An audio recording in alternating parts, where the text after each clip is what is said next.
Networking sites like Facebook can offer huge marketing and branding opportunities. Well, Professor Kozinets from York University in Toronto is an expert in online community marketing. He's visiting New Zealand to speak at the Auckland Business School, and he joins me now. Good morning, Professor.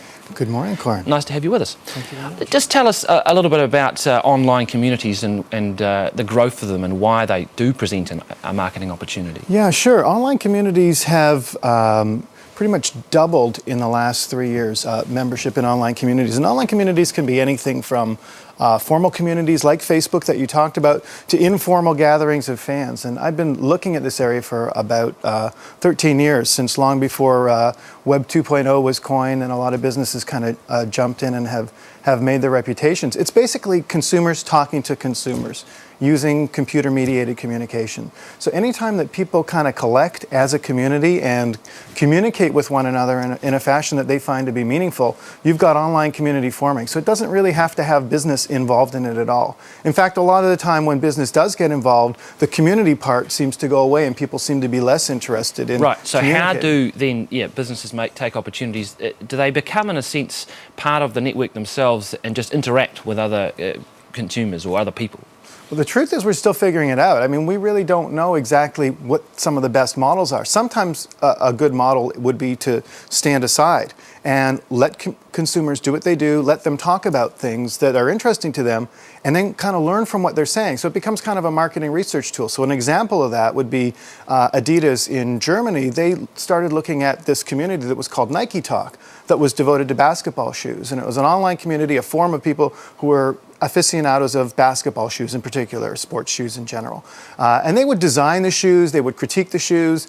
Well, those designs are actually quite interesting because they're out there as part of public knowledge. The criteria and the evaluation of shoes is also really interesting because it tells companies what customers are looking for. So the pain points, things that people don't like about your products, things that people want to see in your products, these are all great marketing ideas for people. So that's one way that you can do it, is to sit on the sidelines and just watch.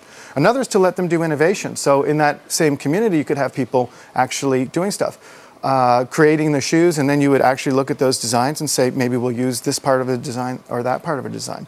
Another thing is to get involved and to get engaged, as you suggested. McDonald's has a corporate blog called Open for Discussion.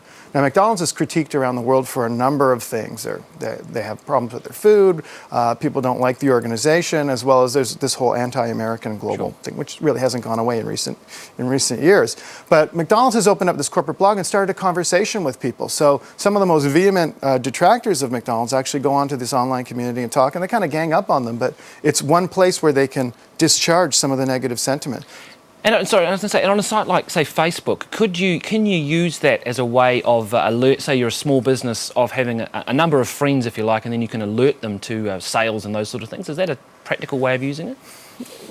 You know, sort of. I mean, Facebook. Well, do people turn off, like you say, as if you get too much business involved there? Well, Facebook's an interesting example because Facebook tried this model called social advertising, where they actually had people who bought something online. There was a link that showed up on their web page and on their Facebook page. Whenever you went to Facebook, you saw what they had bought.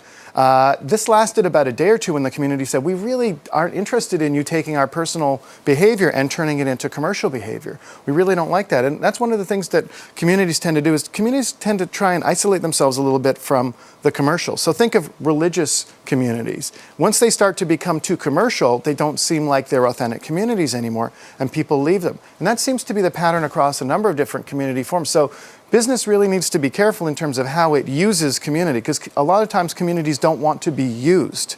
Indeed, that'll be very interesting to watch. Thank you, Robert Kozinets from York University. Thanks for coming in. Corin. Cheers.